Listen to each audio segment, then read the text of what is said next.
प्रादेशिक समाचार के साथ मैं पूनम किरकिट्टा। पहले मुख्य समाचार। राज्य भर में सादगीपूर्ण तरीके से मनाया गया प्रकृति पर्व सरहुल। मुख्यमंत्री ने रांची में की पूजा अर्चना। राज्यवासियों से कोरोना को लेकर की सावधानी बरतने की अपील। केंद्रीय कोयला मंत्री ने झारखंड में सीसीएल और बीसीसीएल के कार्यक्षेत्रों में कोरोना मरीजों के इलाज का दिया निर्देश। झारखंड के मधुपुर समेत 10 राज्यों की 13 विधानसभा और 2 लोकसभा सीटों के उपचुनाव के लिए प्रचार समाप्त। 17 अप्रैल को मतदान। और राजधानी रांची समेत आसपास के इलाकों में 18 अप्रैल तक गरज के साथ हल्की बारिश की संभावना। और अब समाचार विस्तार से। कोविड मरीजों की संख्या फिर से बढ़ रही है, इसलिए सभी श्रोताओं से अपील है कि वे कोई भी कोताही न बरतें। सभी सुरक्षा उपायों का पालन करें और 45 वर्ष से ऊपर के सभी लोग बेहिचक टीका लगवाएं। सुरक्षित रहें और 3 आसान उपायों का पालन करें। मास्क पहनें, 2 गज की दूरी है जरूरी, सुरक्षित दूरी बनाए रखें, हाथ और मुंह साफ रखें। प्रकृति पर्व सरहुल के अवसर पर मुख्यमंत्री हेमंत सोरेन ने आज रांची स्थित सिरम टोली के सरना स्थल पहुंचकर पारंपरिक विधि विधान के साथ पूजा अर्चना की। इस अवसर पर मुख्यमंत्री ने ईश्वर से राज्यवासियों की सुख समृद्धि की कामना की। मौके पर मुख्यमंत्री ने राज्यवासियों से प्रकृति पर्व सरहुल, चैत्र नवरात्र, रमजान, पोइला बैशाख सहित अन्य त्योहारों की शुभकामनाएं दी। श्री सोरेन ने राज्य की जनता से कोरोना संक्रमण के इस दौर में सावधानी बरतने की भी अपील की। उन्होंने कहा कि लोग खुद के साथ साथ अपने परिजनों का भी विशेष ख्याल रखें। सरहुल हम आदिवासियों का एक महत्वपूर्ण त्योहारों में से एक है। हर साल ये बड़े धूमधाम से हम लोग मनाते हैं। संजोग से इस बार सरहुल, रामनवमी और हमारे अल्पसंख्यक भाइयों का शब बरात भी साथ में है। रमजान का भी दिन चल रहा है। ये बहुत ही संयोग की बात है, सब एक साथ इतनी बड़ी डाइवर्सिटी त्योहारों में निश्चित रूप से इतनी खुशियां एक साथ कहीं पर भी आना अपने आप में एक अलग पहचान हो जाती है। इस अवसर पर मैं राज्यवासियों को ढेर सारी शुभकामनाएं देता हूँ। राजधानी रांची समेत राज्य भर में प्रकृति का महापर्व सरहुल महोत्सव आज उत्साह के माहौल में सादगी के साथ मनाया जा रहा है। हालांकि कोरोना संक्रमण के कारण इस बार कई पाबंदियां लागू हैं। यह पर्व प्रकृति के प्रति प्रेम, शांति, हरियाली, खुशहाली और समृद्धि का प्रतीक है। यह पर्व नए साल की शुरुआत का भी प्रतीक है। इस पर्व में शाल के पेड़ और प्राकृतिक तत्वों की पूजा की जाती है। और जानकारी दे रहे हैं रांची विश्वविद्यालय के जनजातीय एवं क्षेत्रीय भाषा विभाग के अध्यक्ष डॉक्टर हरि उरांव। इस बार जो हम लोग सरहुल पूजा कर रहे हैं, ये जनजातीय क्षेत्रीय भाषा विभाग रांची विश्वविद्यालय का, इस विभाग की इस शाखा में हजारों लोग शामिल होते हैं। राज्यपाल, मुख्यमंत्री, सारे उच्च स्तर के पदाधिकारी इसमें शामिल होते हैं। लेकिन कोविड-19 के कारण इस बार इतनी सादगीपूर्ण बहुत कम संख्या में 5-7 की संख्या में हम लोग इस पूजा को संपन्न कर रहे हैं।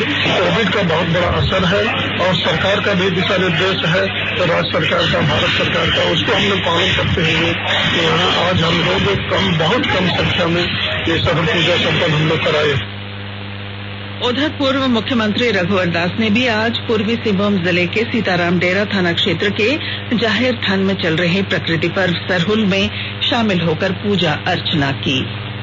केंद्रीय कोयला मंत्री प्रहलाद जोशी ने कोयला कंपनी सीसीएल और बीसीसीएल को अपने अपने कार्य क्षेत्रों में कोरोना से निपटने के लिए राज्य सरकार और स्थानीय प्रशासन को हर संभव मदद देने का निर्देश दिया है। श्री जोशी ने आज बताया कि झारखंड में सीसीएल के 2 कोरोना अस्पताल रांची स्थित गांधीनगर और रामगढ़ के नई सराय संचालित कर रहा है, जहां कंपनी के कर्मचारियों के अलावा कोरोना मरीजों का भी इलाज किया जा रहा है। झारखंड समेत देश के कोरोना महामारी के मामलों में बड़ी तेजी से बढ़ोतरी हो रही है, जिससे कई राज्यों और केंद्र शासित प्रदेशों में सक्रिय रोगियों की संख्या बढ़ गई है। ठीक होने की दर लगातार गिर रही है और ये 88.31% रह गई है। इस बीच देश भर में टीकाकरण अभियान सुचारू रूप से चल रहा है। केंद्रीय स्वास्थ्य और परिवार कल्याण मंत्रालय ने बताया है कि अब तक देश भर में 11 करोड़ 44 लाख से अधिक कोविड टीके लगाए जा चुके हैं। पिछले 24 घंटों में टीके की 33 लाख से अधिक खुराक दी गई।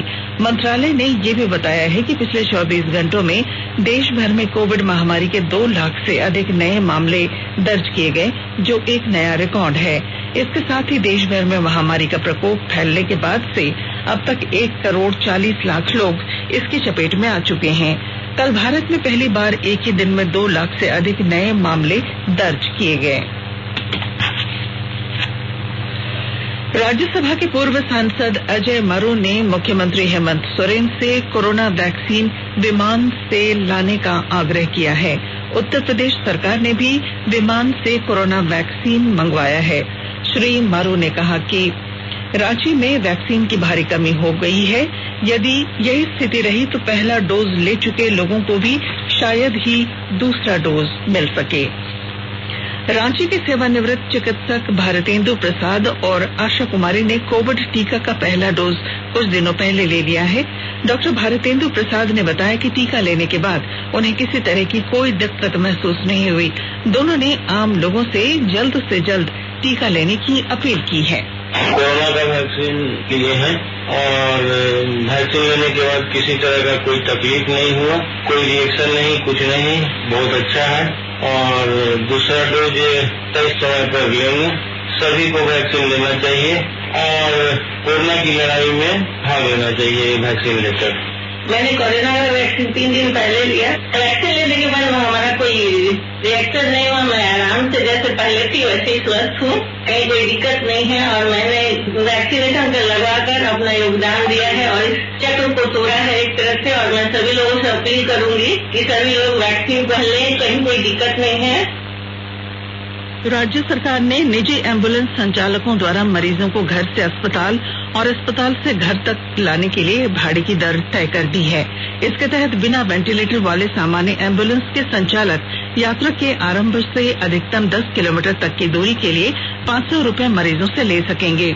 10 किलोमीटर के बाद तय दूरी की गणना प्रति किलोमीटर अधिकतम 12 रुपए की दर से की जाएगी। इसी तरह वेंटिलेटर वाले एम्बुलेंस के संचालक यात्रा के शुरू से अधिकतम 10 किलोमीटर तक के लिए 600 रुपए मरीजों से ले सकेंगे। 10 किलोमीटर के बाद तय दूरी की गणना प्रति किलोमीटर अधिकतम 14 रुपए की दर से की जाएगी। मरीज को ऑक्सीजन मुहैया कराने के लिए एम्बुलेंस संचालक को अलग से कोई भुगतान नहीं किया जाएगा। हालांकि एम्बुलेंस चालक के पीपीई किट के लिए 500 रुपए का भुगतान अलग से करना होगा। अगर मरीज या उनके परिजन पीपीई किट उपलब्ध कराते हैं तो एम्बुलेंस संचालक को इसके लिए अलग से राशि का भुगतान नहीं किया जाएगा। एम्बुलेंस के सैनिटाइजर के लिए 200 रुपए का भुगतान अलग से करना होगा। स्वास्थ्य सचिव के सोन ने इस संबंध में आदेश जारी कर दिया है। भारत कोविड टीकाकरण के मामले में नई ऊंचाइयों को छू रहा है। प्रधानमंत्री नरेंद्र मोदी द्वारा शुरू किया गया 4 दिनों का विशेष टीकाकरण अभियान टीका उत्सव कल समाप्त हो गया। इसके अंतर्गत पात्र लोगों को 1 करोड़ 28 लाख से अधिक टीके लगाए गए। केंद्र सरकार ने आज सोशल मीडिया के विभिन्न मंचों पर प्रसारित किए जा रहे एक संदेश को फर्जी करार दिया है, जिसमें देश भर में 15 से 30 अप्रैल तक लॉकडाउन लागू करने की बात कही गई है। एक ट्वीट में पत्र सूचना कार्यालय पीआईबी ने कहा है कि केंद्र सरकार ने इस तरह की कोई घोषणा नहीं की है। लोगों से आग्रह किया गया है कि वे इस तरह के भ्रामक चित्रों और संदेशों को किसी के साथ साझा न करें। देश में चिकित्सा में इस्तेमाल होने वाली ऑक्सीजन की बढ़ती मांग को देखते हुए सरकार ने कहा है कि इसका पर्याप्त स्टॉक उपलब्ध कराया जाएगा। केंद्रीय स्वास्थ्य और परिवार कल्याण मंत्रालय ने बताया है कि इस समय देश में ऑक्सीजन का भंडार 50,000 मीट्रिक टन से अधिक है। मंत्रालय ने यह भी कहा है कि देश की दैनिक ऑक्सीजन उत्पादन क्षमता 60,000 मीट्रिक टन से अधिक है। इसमें बढ़ोतरी भी की गई है। केंद्र सरकार ने बढ़ती मांग को ध्यान में रखते हुए राज्यों से कहा है कि वे चिकित्सा में काम आने वाली ऑक्सीजन का सही ढंग से उपयोग करें और बर्बादी पर रोक लगाएं। रांची के वरीय पुलिस अधीक्षक सुरेंद्र कुमार झा ने कोरोना के बढ़ते संक्रमण को देखते हुए जिले के सभी पुलिसकर्मियों को संक्रमण से बचने के लिए कोविड प्रोटोकॉल का सख्ती से अनुपालन करने का आदेश दिया है। श्री झा ने आज पुलिसकर्मियों को संबोधित करते हुए कहा कि जिले में कोरोना का संक्रमण काफी बढ़ गया है, इसलिए पुलिसकर्मी संक्रमण से बचने की हर संभव कोशिश करें। आकाशवाणी के ताजा तरीन समाचारों के लिए आप हमारी वेबसाइट newsonair.com पर लॉग ऑन कर सकते हैं। ताजा समाचार Twitter handle @AIR News Alert और Facebook page all India radio news पर भी उपलब्ध है। आप प्रादेशिक समाचार एकांश के ट्विटर हैंडल @AIR News _ और फेसबुक पेज तथा YouTube channel AIR News Ranchi पर भी हमारे बुलेटिन सुन सकते हैं। प्रादेशिक समाचार आप आकाशवाणी रांची से सुन रहे हैं और अब पेश हैं कोरोना से बचाव के कुछ संदेश। कोविड-19 से बचाव और सुरक्षित रहने के 3 उपाय। मास्क लगाएं, 2 गज दूरी है जरूरी, सुरक्षित दूरी रखें, हाथ और मुंह साफ रखें।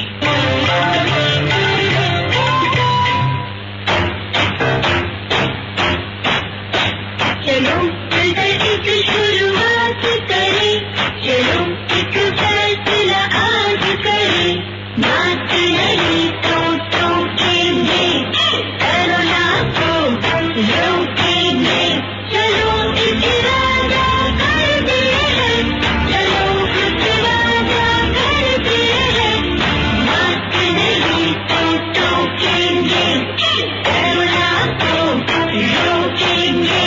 भारत सरकार द्वारा जनहित में जारी। प्रादेशिक समाचार में आपका फिर स्वागत है। झारखंड के मधुपुर समेत 10 राज्यों की 13 विधानसभा और 2 लोकसभा सीटों के उपचुनाव के लिए प्रचार आज शाम समाप्त हो गया। आंध्र प्रदेश की तिरुपति और कर्नाटक की बेलगाम लोकसभा सीटों के साथ ही राजस्थान विधानसभा की 3, कर्नाटक की 2 तथा गुजरात, झारखंड, मध्य प्रदेश, महाराष्ट्र, मिजोरम, ओडिशा, तेलंगाना और उत्तराखंड की 1-1 विधानसभा सीट के लिए शनिवार को उपचुनाव होगा। धनबाद जिले के उपायुक्त उमाशंकर सिंह ने आज शहीद निर्मल महतो मेडिकल कॉलेज के कोविड केयर केंद्र का निरीक्षण किया। उपायुक्त ने मरीजों से मिलकर उनका हाल जाना और डॉक्टरों को बेहतर इलाज के निर्देश दिए। उन्होंने बताया कि सदर अस्पताल में कोविड संक्रमित मरीजों के उपचार के लिए 60 बेड का कोविड वार्ड बनाया जा रहा है। रांची विश्वविद्यालय के क्षेत्रीय एवं जनजातीय भाषा विभाग के पूर्व अध्यक्ष डॉक्टर गिरधारी राम गौंझू का आज निधन हो गया। उनके निधन पर कई राजनेताओं और शिक्षाविदों ने शोक व्यक्त किया है। डॉक्टर गौंझू जनजातीय भाषाओं के विद्वान थे। सिमडेगा के पूर्व विधायक नियल तिर्की का आज राजकीय सम्मान के साथ अंतिम संस्कार कर दिया गया। इस दौरान स्थानीय विधायक और जिले के उपायुक्त समेत कई लोग मौजूद थे। नियल तिर्की का कल रांची स्थित रिम्स में निधन हो गया था। खूंटी जिले में पुलिस ने आज मारंगहादा थाना क्षेत्र के 2 अलग अलग स्थानों से 5.5 किलो अफीम के साथ 2 तस्करों को गिरफ्तार किया है। जिले के पुलिस अधीक्षक आशुतोष शेखर ने बताया कि गिरफ्तार तस्करों के पास से 1,81,000 रुपए नकद भी बरामद किए गए हैं। मौसम विभाग ने आज से 18 अप्रैल तक रांची समेत आसपास के कई जिलों में आंशिक बादल छाए रहने के साथ हल्के दर्जे की बारिश की संभावना जताई है।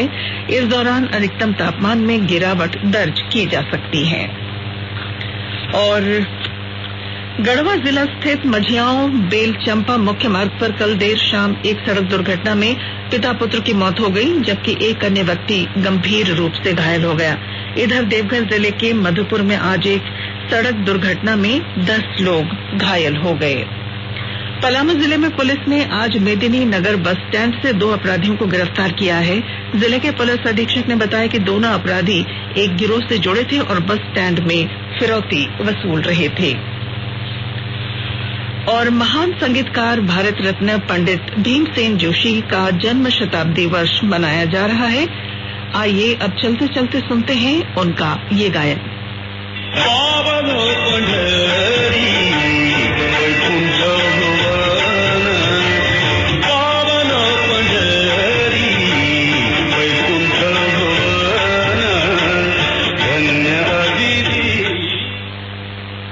और अब अंत में मुख्य समाचार। राज्य भर में सादगीपूर्ण तरीके से मनाया गया प्रकृति पर्व सरहुल। मुख्यमंत्री ने रांची में की पूजा अर्चना। राज्यवासियों से कोरोना को लेकर की सावधानी बरतने की अपील। केंद्रीय कोयला मंत्री ने झारखंड में सीसीएल और बीसीसीएल के कार्यक्षेत्रों में कोरोना मरीजों के इलाज का दिया निर्देश। झारखंड के मधुपुर समेत 10 राज्यों की 13 विधानसभा और 2 लोकसभा सीटों के उपचुनाव के लिए प्रचार समाप्त। 17 अप्रैल को मतदान और राजधानी रांची समेत आसपास के इलाकों में 18 अप्रैल तक गरज के साथ हल्की बारिश की संभावना। और इसके साथ ही आकाशवाणी रांची से प्रादेशिक समाचार का ये बुलेटिन समाप्त हुआ। नमस्कार। घर में रहिए, सुरक्षित रहिए और सुनते रहिए आकाशवाणी।